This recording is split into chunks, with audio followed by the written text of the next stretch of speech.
हाँ, तो एक्सरसाइज 6.3 का क्वेश्चन नंबर 2 से स्टार्ट करते हैं। ये है क्वेश्चन नंबर 2। ये फिगर बनाया आया है। इसमें दिया गया है आपको त्रिभुज ODC समरूप है त्रिभुज OBA के, मतलब ये दोनों त्रिभुज एक दूसरे के सिमिलर हैं, समरूप हैं। ठीक है, ये दिया गया है। BOC बराबर 125, BOC एंगल 125 है 125, और CDO ये 70 डिग्री है। तो ये तीनों त्रिभुज हमसे पूछ लिए हैं। कौन कौन से पूछ लिए, तो कौन कौन निशान बना देते हैं। DOC पूछा है, DOC यानी ये बीच वाला पूछा है, एक बीच वाला पूछा, ठीक है।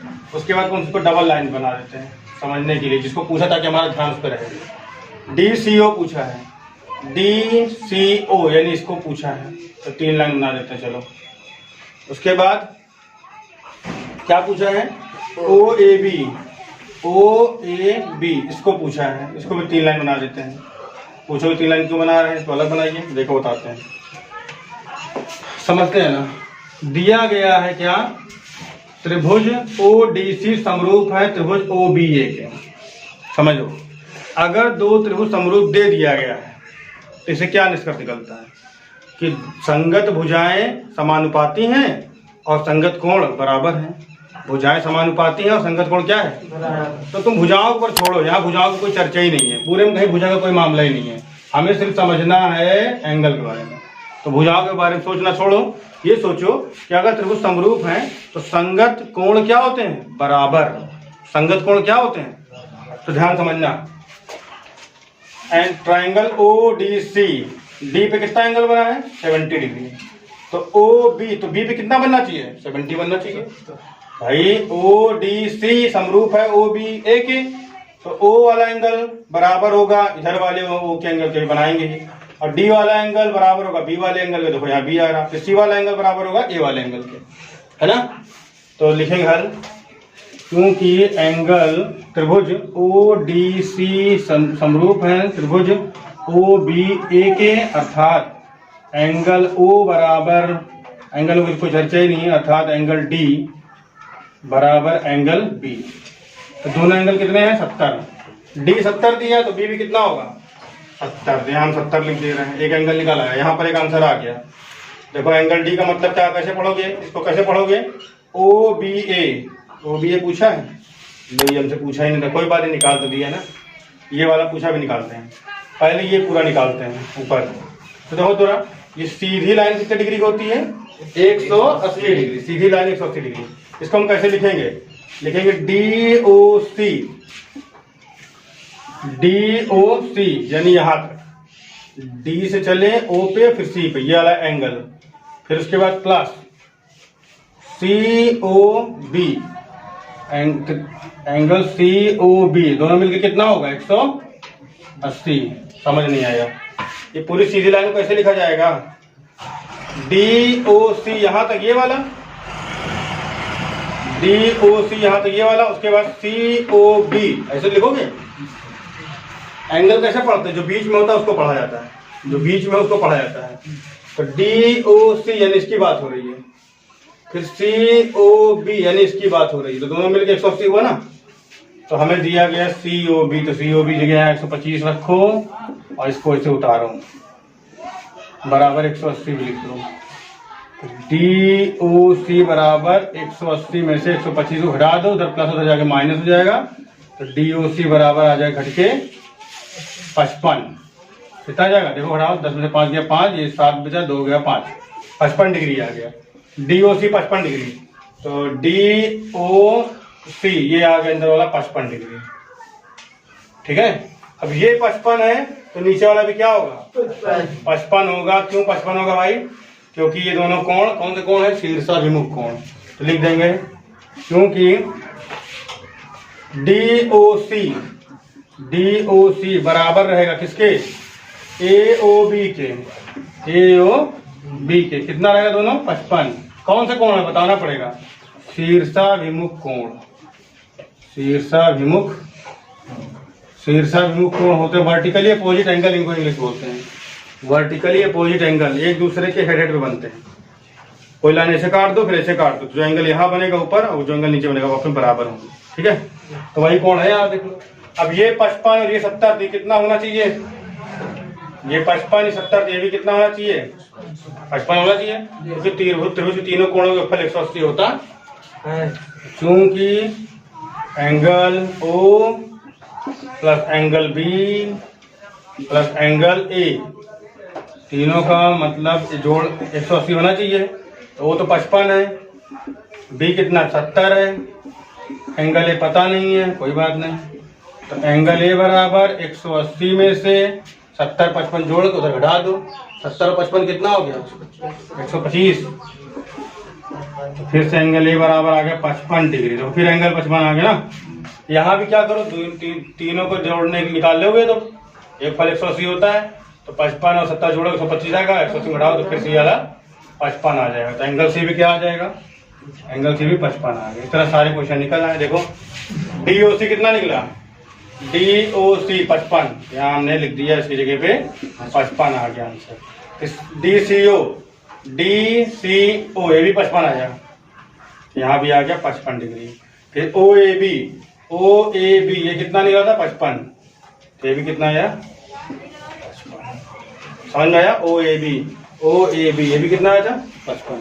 समझ में आया? दो एंगल्स पे 55, दो एंगल पे 55, एक एंगल इसमें 70, एक एंगल इसमें 70, दोनों तो समरूप थे। समझ में आया? सारे क्वेश्चन सॉल्व। हाँ तो भाई क्वेश्चन नंबर 3 देखो है क्या कहा जा रहा है? समलंब ABCD जिसमें AB पैरेलल टू DC है के विकर्ण AC और BD परस्पर O पर प्रतिच्छेदित करते हैं। दो त्रिभुजों की समरूपता का प्रयोग करके ये सिद्ध करना है कि OA/OC बराबर OB/OD है। ये क्वेश्चन नंबर 9 है। पिछले एक्सरसाइज क्वेश्चन नंबर क्या है? लेकिन वहां जिस मेथड से प्रूफ किया था उस मेथड से यहाँ प्रूफ नहीं करना है। यहाँ हमें समरूपता की कसौटी का इस्तेमाल करके इसको प्रूफ करना है। तो पहले फिगर ड्रा कर लिया जाए। तो चलो देखें सब लोग इधर फिगर ड्रा करते हैं। छोटा सा एक बना दे ट्रेपेजियम, इंग्लिश बोलते हैं इसको समलंब को ट्रेपेजियम। तो ये है ABC और D, और इसके विकर्ण काटते हैं बिंदु O पर। पिछला फिगर याद आ रहा होगा तुम लोग। और यहाँ दिया क्या गया है? दिया है, चलो देखें, दिया है AB parallel to DC, AB parallel to DC, AB parallel to ये चीज दिया गया है। हमें प्रूफ करके दिखाना है, हमें प्रूफ करके ये चीज दिखानी है। तो कभी भी कोई चीज प्रूफ करनी तुमको आ जाए, मेरी बात गौर सुनना सब लोग, कभी भी कोई चीज प्रूफ करने के लिए आ जाए सबसे पहले आपको ये दिखाना पड़ेगा कि त्रिभुज समरूप है, तभी तो तुम कुछ बीपीटी वगैरह लगा पाओगे। नहीं सॉरी, मतलब बीपीटी तो लगती है समांतर हो तो, मतलब तभी कुछ कर पाओगे। बीपीटी लगा पाओगे, लेकिन अगर समरूप है तो भुजाएं समानुपाती होंगी, तभी तो लगा पाओगे। अनुपात में लाना है, समानुपाती सिद्ध करने के लिए हमें क्या प्रूफ करना पड़ेगा कि त्रिभुज क्या है? समरूप है। हमेशा याद रखो, कोई चीज प्रूफ करने के लिए तुम्हें त्रिभुज समरूप है ऐसा प्रूफ करना ही पड़ेगा। यहाँ हमें लाना OA/OC, OA/OC और OB/OD, OB/OD। बहुत आसान है, कोई कठिन नहीं देखना। दिया गया इतना AB पैरेलल टू DC। जरा बताना ये एंगल जितना है उतना ही एंगल ये होगा, होगा कि नहीं होगा? लिखेंगे चूंकि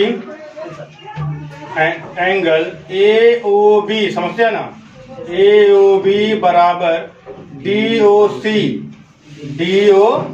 क्यों बराबर है? शीर्षा विमुख कोण है, शीर्षा विमुख। कभी भी वर्टिकली अपोजिट एंगल आपस में बराबर होते हैं। ऐसे हेड टू हेड बनते हैं जो कोण क्या होते हैं? बराबर होते हैं। देखो ना, ऐसे क्रॉस कर दिया गया है, इधर से एक लाइन इधर से एक लाइन, जो एंगल ये होगा वही एंगल ये होगा। पिछले क्वेश्चन में भी बताया ना 55 वाला, बिल्कुल ऐसा ही है। जितना एंगल ये होगा उतना ही एंगल। अब अगला देखो, जितना एंगल ये होगा उतना ही एंगल ये होगा। अब पूछो क्यों? देखना OAB, ध्यान समझते हैं ना, OAB बराबर होगा OCD के, OCD के। क्यों बराबर होगा? एकांतर कोण है। कौन सा कोण है? एकांतर कोण है। इधर आओ, एकांतर कोण बताते हैं थोड़ी बात। अगर कभी दो समांतर रेखाएं जा रही, कोई तिरछी लाइन काटे, कोई तिरछी रेखा काटे, तो एक एंगल ये एक एंगल ये आपस में बराबर होते हैं, एकांतर कोण कहलाते हैं। अच्छा नाम पढ़ा होगा तुमने जरूर। कभी दो समांतर लाइनों को एक तिरछी लाइन काटे तो ये एंगल आपस में बराबर होते हैं, एकांतर कोण कहलाते हैं। तो देखो यहाँ ध्यान से, ये दो समांतर लाइनें जा रही हैं, ये दो समांतर लाइनें जा रही हैं, एक समांतर ए बी है ना, तो ये भी समांतर डी सी है। दो समांतर लाइन है तो तिरछी लाइन काटी है, ये तिरछी लाइन काटी है, तो ये एंगल आपस में बराबर होंगे और ये वाला एंगल इसके बराबर होगा। यहाँ भी लिख देते हैं एंगल ओ बी ए बराबर ओ डी सी। कौन सा कोण है? एकांतर कोण है। क्या है? तो अगर भैया एकांतर कोण है तो बराबर होंगे। तो देखो तीन एंगल इसके बराबर हो गए। तीन एंगल इसके क्या हो गए? तो त्रिभुज क्या हुआ आपस में? समरूप। जब त्रिभुज की तीनों कोण बराबर हो, त्रिभुज क्या होते हैं? तीनों कोण बराबर, त्रिभुज समरूप होते हैं। कौन सी समरूपता से? एंगल समरूपता से। तो लिखेंगे अतः, इसको हटाते हैं, ठीक है। अतः समझते हैं ना, एंगल समरूपता की कसौटी से, समरूपता की कसौटी से कौन कौन त्रिभुज ध्यान समझना। ट्राइंगल ओ ए बी समरूप होगा। कैसे लिखोगे? ओ ए बी, 1 2 3 पे चले तो ओ सी लिखने का तरीका देखिए कैसे लिखा गया है। ओ ए बी मतलब एक वाले कोण से दो वाले कोण पे तीन वाले कोण पे, एक वाले कोण से दो वाले कोण पे तीन वाले कोण पे जाएंगे। ओ ए बी लिखा, इधर ओ सी डी लिखेंगे। ठीक है, हो गया। अब यहाँ हम प्रूफ कर चुके हैं, समरूपता प्रूफ कर चुके हैं। अब ये प्रूफ करना बाकी है। तो भैया अगर समरूप है तो इनकी भुजाओं में निश्चित अनुपात, अगर ट्राइंगल समरूप है तो उनकी भुजाएं समानुपाती होंगी। तो चलो समानुपाती करते हैं। तुमने लिया ओ ए,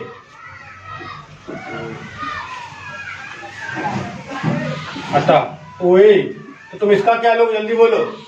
एक एंगल दो एंगल वाला, तो एक एंगल दो एंगल वाला ओसी लोगे बराबर। इसका लिया तुमने ओबी, तो इसका कौन सी लाइन लोगे? जल्दी बोलो। बिल्कुल सही, ओडी, 1 और 3 वाली ओडी। ओ बोलो, आया? प्रूफ हो गया, प्रूफ हो गया। तीनों लेना चाहिए, चाहे तुम तीनों ले लें। तीनों में क्या आएगा? ए बी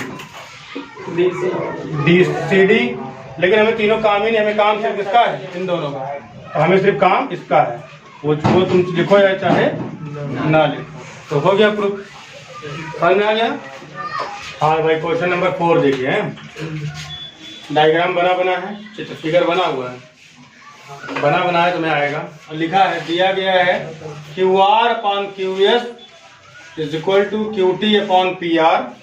ये दिया गया है। और ये भी दिया गया, एंगल 1 बराबर एंगल 2, एंगल 1 बराबर एंगल 2, एंगल 1 बराबर एंगल 2। और आपको सिद्ध क्या करना है? त्रिभुज PQS समरूप है त्रिभुज DQR से।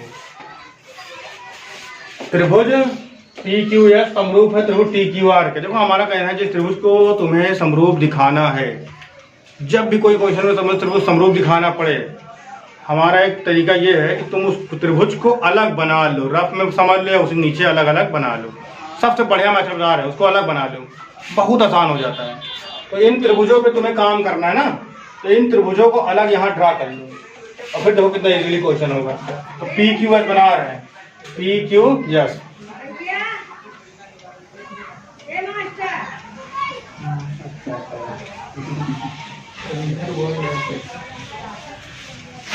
ये देखो PQS बना दिया। अब बनाना है TQR।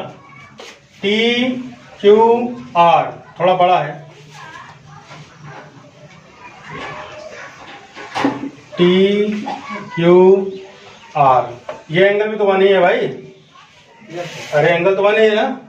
अब समझो ध्यान से, अगर एक एंगल त्रिभुज में दिखाई दे तो हम लोग साइड एंगल साइड लगाने की कोशिश करते हैं। कल बताया तुमको, अगर त्रिभुज में एक एंगल जैसा दिखाई दे तो साइड एंगल साइड लगाने की कोशिश करते हैं। अगर हम एक एंगल बराबर आ गया है, अगर ये भुजा और ये भुजा का अनुपात, इसका अनुपात इससे और इसका अनुपात इससे बराबर आ गया, या उल्टा चल लो, इसका अनुपात इससे और इसका अनुपात इससे बराबर आ गया, तो त्रिभुज आपस में क्या हो जाएंगे? समरूप। क्या हो जाएंगे? और इन्हीं दोनों त्रिभुजों का हमें समरूप दिखाना है, हमारा टारगेट है ये। हमारा टारगेट क्या है आपस में? हमारा टारगेट ये है कि इनको आपस में हम समरूप दिखा पाएं। तो हमने दोनों त्रिभुजों को उतार लिया। समझ में आ रही बातें? दो त्रिभुज का समरूप दिखाना है तो हमने दोनों त्रिभुजों को यहाँ फिगर ड्रा कर लिया। अब हम इन्हीं दोनों पर काम करने जा रहे थे। ध्यान से समझा? एंगल इसका देखना ध्यान से, पी क्यू एस बराबर है टी क्यू आर की। टी क्यू एक चीज तो दिखा दिए, चलो अच्छी बात है। अब हमें क्या दिखाना है? भुजाओं का अनुपात। तो चलो ले, ठीक है, ये समीकरण आ गया। दिया है Q R upon Q S equal to Q T upon P R. ये दिया गया था। अब इधर देखें सब लोग, क्योंकि ध्यान समझना,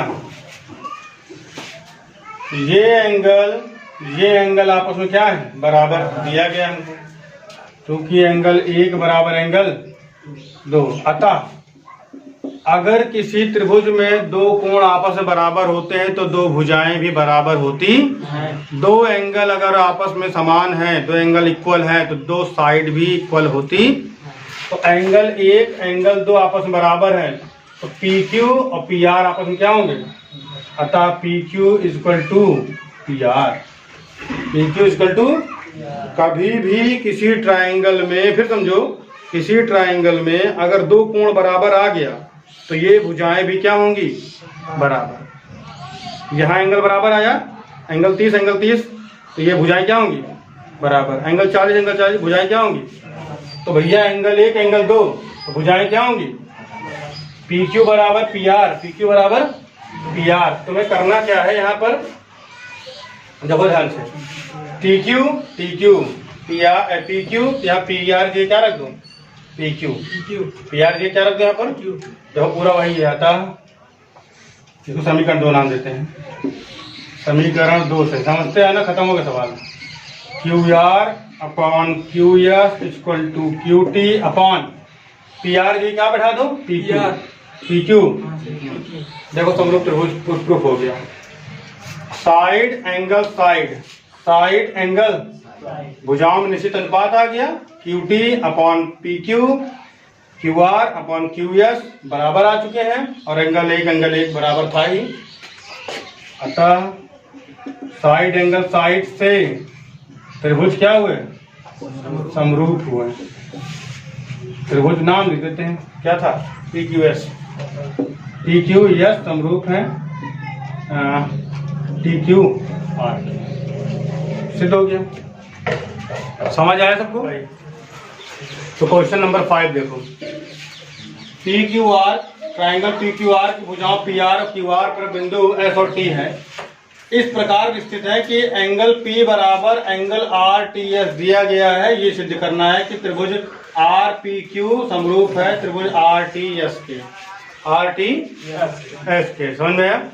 तो हमें ये त्रिभुज ये समरूप चित्र करना, चित्र नहीं बना है, चित्र बनाना पड़ेगा, फिगर ड्रा करना पड़ेगा। तो करें? रेडी हो? देखो ध्यान से, सबसे पहले ट्राइंगल बनाओ पी क्यू आर, बिल्कुल साधारण। ये है पी क्यू आर। हमने ट्राइंगल बनाया पी क्यू आर। क्या बनाया? Triangle P Q R. जाओ वहां बैठ जाओ। हाँ भाई, इधर देखो सब लोग, ट्राइंगल क्या बनाया? पी क्यू, और यहां दिया गया है पी आर और क्यू आर पर, पी आर और क्यू आर पर बिंदु लीजिए एस और टी। तो पी आर ये रहा, हमने एक बिंदु यहाँ लिया, एफ नाम दिया, और क्यू आर ये रहा, यहाँ हमने एक बिंदु लिया, क्या नाम दिया? टी। इन दोनों को ज्वाइन कर दिया, मिला दिया। दोनों क्या कर दिया? मिला दिया। कोई दिक्कत?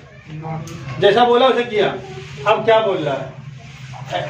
एंगल P यानी ये वाला एंगल बराबर है एंगल आर टी एस के।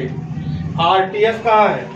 आर टी एस के, यानी ये वाले एंगल क्या है? तो आप सिद्ध कीजिए ये चीज। अब फिगर ड्रा कर लिया, क्वेश्चन नहीं हल किया अभी। जैसा बोला था हमने उसके अकॉर्डिंग फिगर ड्रा कर दिया है, क्वेश्चन नहीं सॉल्व हुआ अभी। फिर समझना चाहते हो? त्रिभुज पी क्यू आर की भुजाओं पी आर और क्यू आर, त्रिभुज पी क्यू आर बना लोगे? बना लोगे? पी आर देखो कहाँ है? पी आर, और क्यू आर कहाँ है? Q are. इन पर 2 पॉइंट लेना है, एस और टी। तो इस पे एस लो, पहले बोला था एस, बाद और MT दोनों क्या करो, मिला दो। इतना समझ में आया है। और उसने ये भी कहा है कि एंगल P बराबर एंगल RTS, एंगल P बराबर एंगल RTS, यहाँ बोलेगा RTS का मतलब है RTS यानी बीच वाला, बराबर दिया गया, आप सिद्ध करो। तो हमने क्या बोला था, जब भी समरूप सिद्ध करना हो त्रिभुज अलग अलग ड्रा कर लो। तो त्रिभुज अलग अलग ड्रा करो, RPQ अलग ड्रा करो। RPQ कहाँ है, RPQ ड्रा कर ले, बड़ा वाला यहाँ ड्रा कर रहे हैं, हल कर रहे हैं। यहाँ पर ध्यान समझना, RPQ ये वाला एंगल ऐसे हमने बना दिया, कोई दिक्कत।